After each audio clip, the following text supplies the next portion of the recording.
DU has been showing us what we can do, and it's that can-do spirit that I believe in.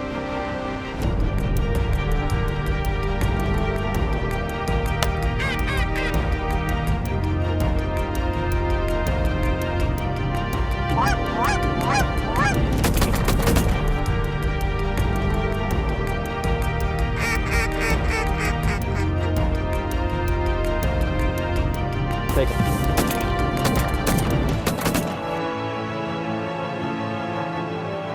Don't forget, Ducks Unlimited.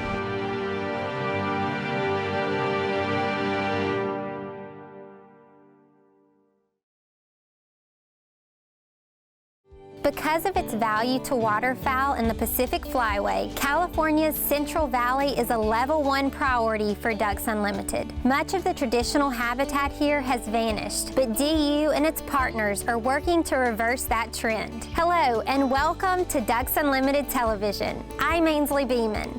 We've returned to Bird Haven Ranch in the Central Valley with Field Hudnall, Ducks Unlimited's first Vice President, Paul Bonderson, and Dr. Fritz Reed. It's a full measure of the art and science of waterfowling. Prepare to be inspired.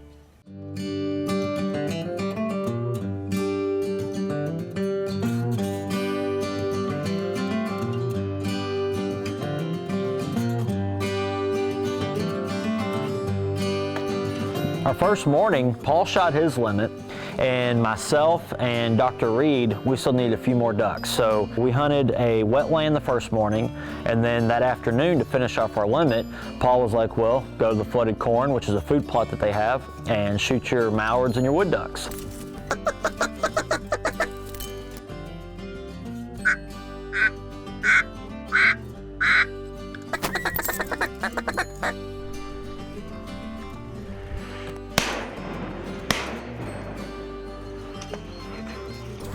Come.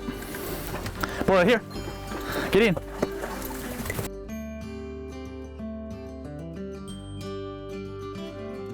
Look at that one. Oh, that's coot. Nice, that'd be good. Coming back around, coming right back. A little high.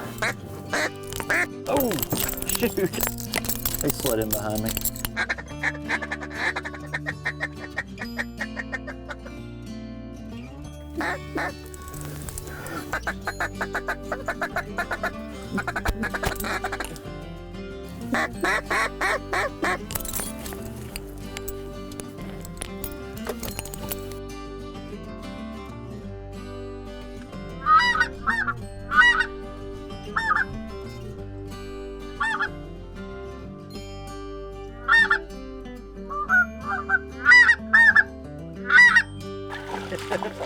Bring it in.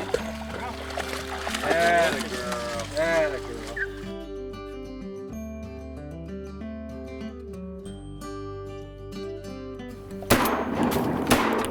Nice shot. There we go. Headshot that one. Nice shot, my friend. Good. Thank. Nice hunt. Nice hunt. Great afternoon. Nice hunt.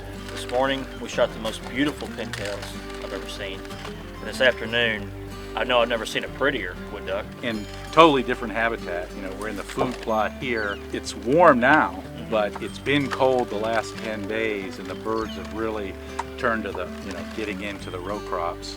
It's amazing, this corn, it offers a lot of, it doesn't not only offer food, but also offers protection. Usually you see pretty much straight wood duck mallard, but we saw a shoveler, we saw gadwall. It's really neat to see how the different species really prefer different habitats. We saw a group of pintails fly over, but they wanted nothing to do with this. They want that open water. Yeah, This absolutely. Is just, what a cool setup. Absolutely.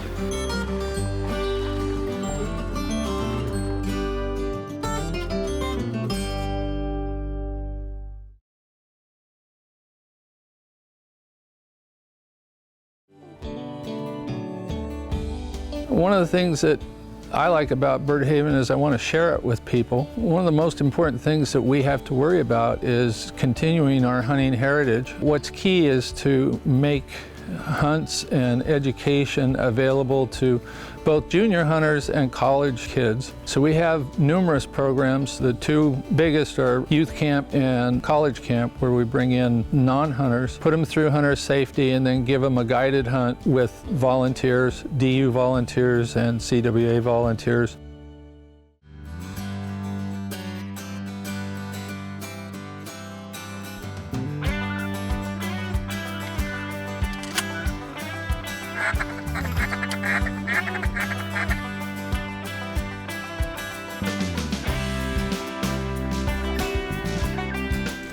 Pintail coming right at us. Nice shot.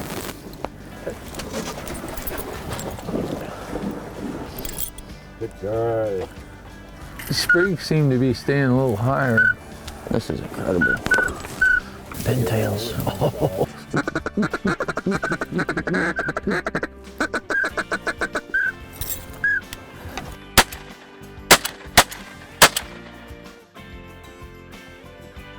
That right there is why we came to the Sac Valley of California. I mean, look at that. Look at the sprig on there. That is a absolute beautiful bull sprig pintail. Man, this morning is absolutely amazing. I mean, you can't look anywhere in the sky and not see ducks or geese, or you hear the cranes behind us. Just beautiful marsh, great people, and beautiful sprig pintails. Ooh, here come the cranes.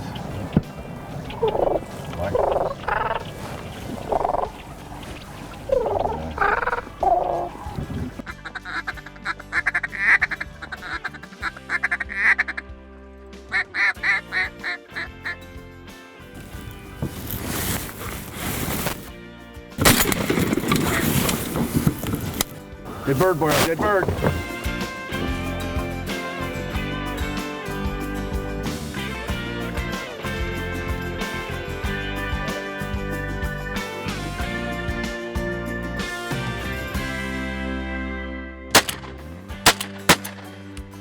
Well, you got that one. Good shot.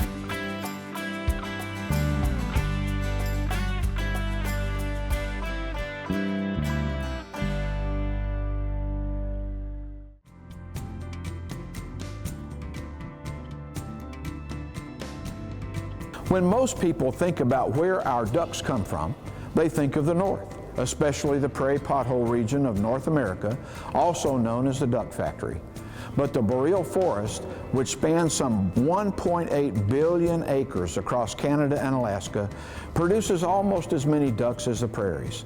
Sometimes called the other duck factory, the Boreal forest contains 35% of the world's wetlands and provides habitat some years for up to 40% of the surveyed breeding ducks. In fact, there is a 1 in 4 chance that the next mallard you see will be from the Boreal forest. Besides breeding, ducks also use habitats in this area for staging, molting, and migration. And when drought hits the prairies, many ducks shift to the Boreal wetlands. But today, the Boreal's most important habitats are in trouble. Once considered remote and undisturbed, this region faces threats from climate change, development, mining, and other extractive industries. So Ducks Unlimited is partnering with industries, the Pew Charitable Trusts, First Nations, provincial governments, the Canadian federal government, and other conservation groups to conserve the most important habitats in the Boreal forest for future generations of waterfowl, other wildlife, and for people. By protecting some areas and using sustainable development methods in others, we can find a balance of conservation and development that works for all parties. Protecting the fragile Boreal system is no small task. Through the Boreal Forest Initiative, our conservation goal is 1 billion acres of protected and sustainable habitat throughout the region. Find out more about the Boreal Forest Initiative and how you can help by visiting ducks.org today.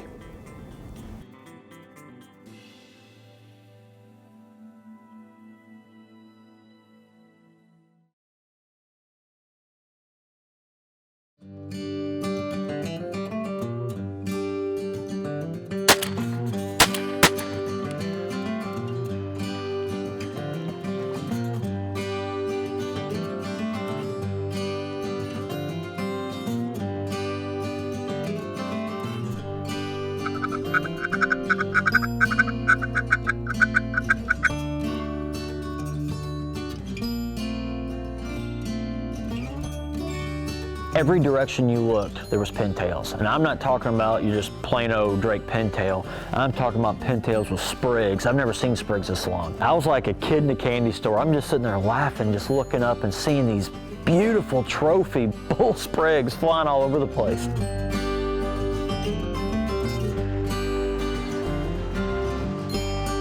We still have a few birds to get. Thinking about going back out to the food plot. There'll be lots of mallards and wood ducks moving back into that area.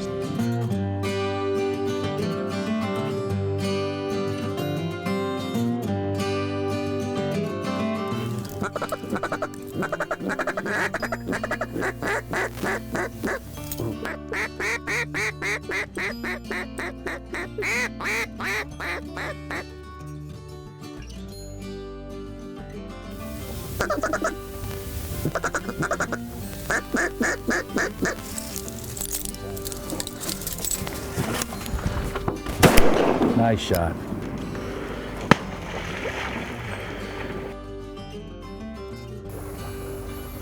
Good girl. When you look around at the number of pintails and ducks, you would think, oh, there's nothing, you know, this place is healthy as can be. But what are some of the threats? Is that we lost more than 95% of the wetlands in the Central Valley and in California. Because of that, there was real concern that cholera could be a real problem when we'd have dry winters. It really concentrated the birds on the federal refuges and the state areas. With restoration that's occurred from the late 80s on, it's really spread the birds out. And then we're very, very fortunate that the rice industry has taken a practice of flooding post-harvest, providing basically 50% of the food resources for the ducks and geese, but also spreading the birds out. And the incidence of disease in the winter has really fallen off.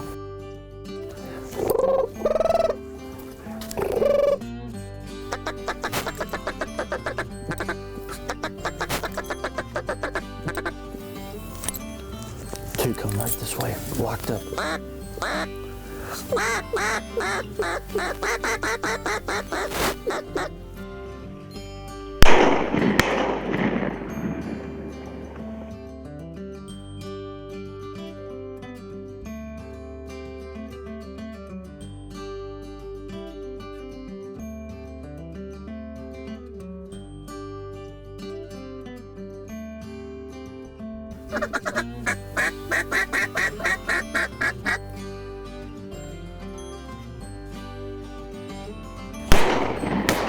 Nice. Dead bird, dead bird. Very nice. Dead bird.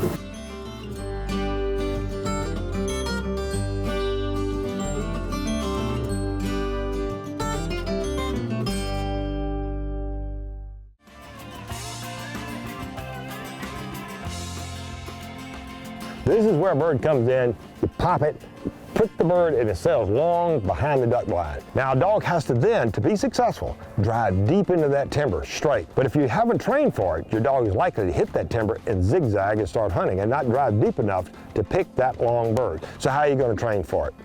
We use scatters. We go into a bit of wood, take 3 to 4 bumpers, and we scatter them about. He knows where they are, that's why we call it a circle memory, and we're going to scatter them about in this wood. 1, Deke is watching. 2, no big secrets, he sees me put them out. And now we're ready to walk out of the woods and pick these birds from the far side. Deke, heel up. The bumper's deep, probably 40 yards, and I'll send him for the first retrieve. Deke. At this point, it doesn't matter which bumper Deke picks. As long as he hits that area, which he did, makes a quick hunt, picks up the scent, and he brings one back to hand. We made our first pick. Now we move to station 2. Now we've got a long wood line here, so the terrain is completely different. A draw, lots of timber in the way, so I'm going to see if he can just blast through all these obstructions and make the second pick. Deke, he's away.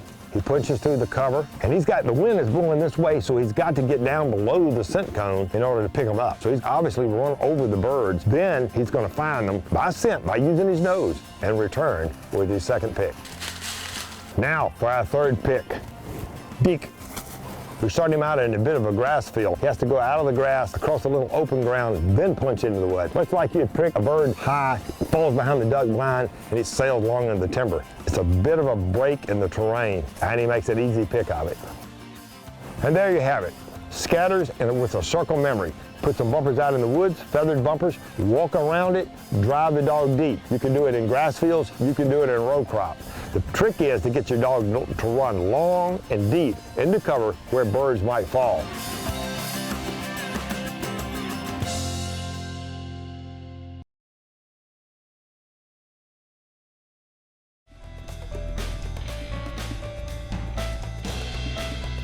I want to talk today about shooting the crossing target. You know, for a lot of people, this is the very hardest shot there is in the field.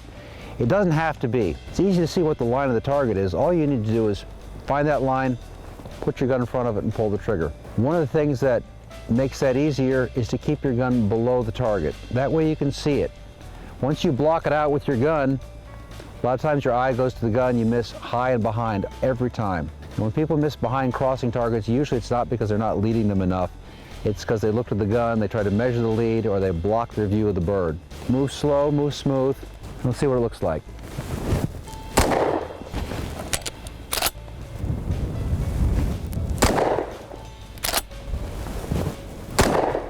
The other thing about crossing targets and leading crossing targets is, don't get hung up on how much lead. I think a lead is some lead, more lead, and a lot of lead. And your experience will tell you which one of those three you need to use. But as long as you don't try to make it any more precise than that, you put the gun in front of the target, you've got a pattern about this wide out there. Be much more concerned with looking at the front edge of the target, putting the gun in front of it, pulling trigger. Now that's how you hit a crossing bird. And this has been Duck Gun for DUTV.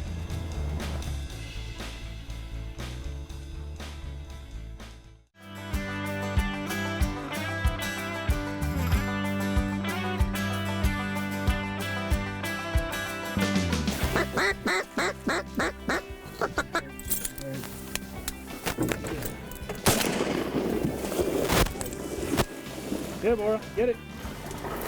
Nice shot. Thank you. Very nice. Well, we came here for mallards. Absolutely. You know?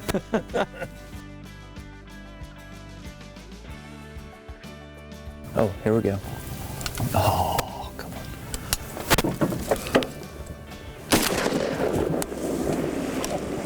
Holy moly, that was like, just like beautiful. That was perfect. That was absolutely. It doesn't get any better than I don't that. think I've never shot a pintail decoy so well. With this, yeah.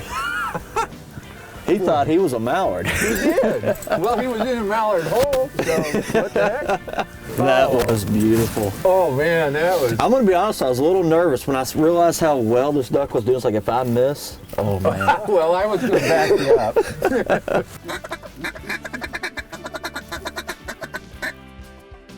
Oh, there you go.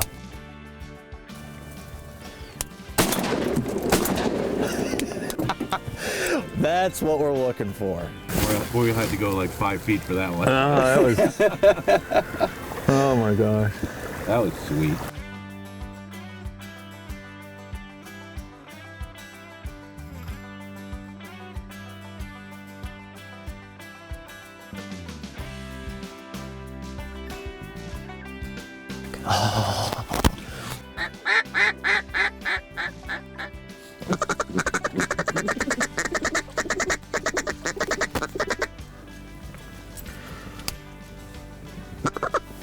That's yours. Nice. Dipper, Boreal, dipper, back there.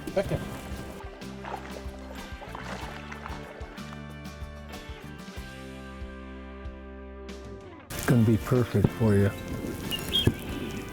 Take him. There you go. One more second. I know. Thank you, What sir. are you doing shooting pintail in a mallard hole? No matter where you go and you meet waterfowl hunters, you meet Ducks Unlimited volunteers and staff members, we all come from different parts of the country, different walks of life. But when we're in that blind, the waterfowl hunting it's the bond that ties us together. That's what I love about waterfowl hunting. We had some great hunts. I really like this because, again, provides the ability to see what can be done through habitat restoration, through conservation work. And that's what this place is about. I mean, I like to share it with people.